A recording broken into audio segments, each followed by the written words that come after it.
So here are your evolution notes. Reminders, you guys are turning your textbooks in on Monday.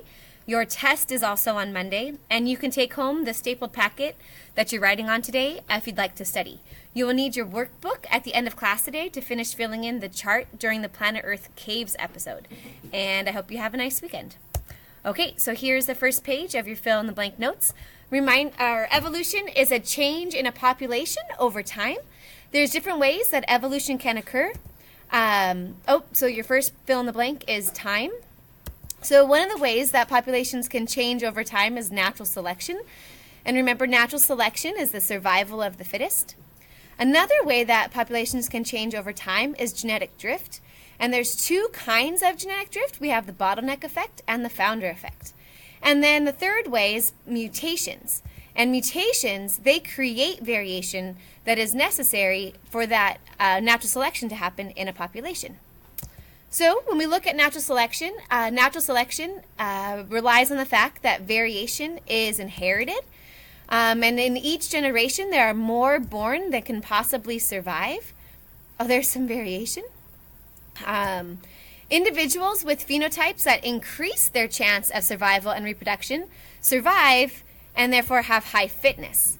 And over time, the population changes for that particular environment.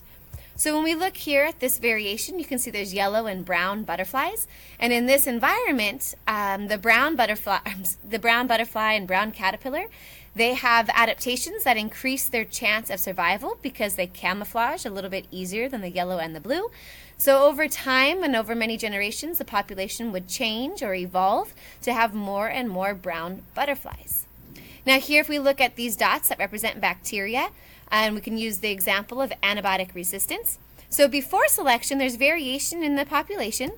And then when the environment changes, and let's say the human takes a bunch of antibiotics, most of the bacteria are going to die, but a few who had a mutation that gave them resistance survive.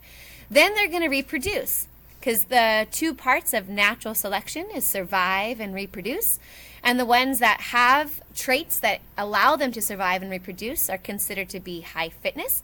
So as they reproduce, you can see over time how the population will change or evolve to all have antibiotic resistance. And then the other way, though, that populations change is genetic drift. And genetic drift is when populations change randomly. So in this example we saw in class of the beetles, there's variation, but it's random who survives, and you can see how there's less variation in that next generation. Then the founder effect is also a random change in the populations. It's when a few individuals move to a new area and start reproducing. It's random what genes they bring with them, so that new population will also be different than the original. And it changes. Evolution.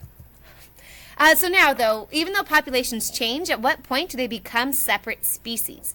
So remember, if two organisms are the same species, that means they can mate and produce fertile offspring. Now, for organisms to be two different species, that means that they would no longer choose to mate. And that could be because of different behaviors, such as different songs or dances used to attract mates. So like in Happy Feet, they have the heart songs, or they build nests out of pebbles, and so they no longer choose to mate. Therefore, they are different species. It could be due to different habitats. If they live in different habitats, it's going to be really hard to find each other and mate. Or they could mate at different times of the year. So when plants release pollen, pollen is plant sperm, and the flowers bloom at different seasons.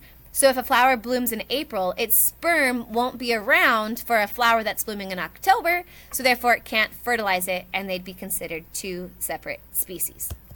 And now, evidence for evolution. We have the fossil record. The fossil record shows a history of biodiversity and change over time. It also shows mass extinctions. So the fossil record.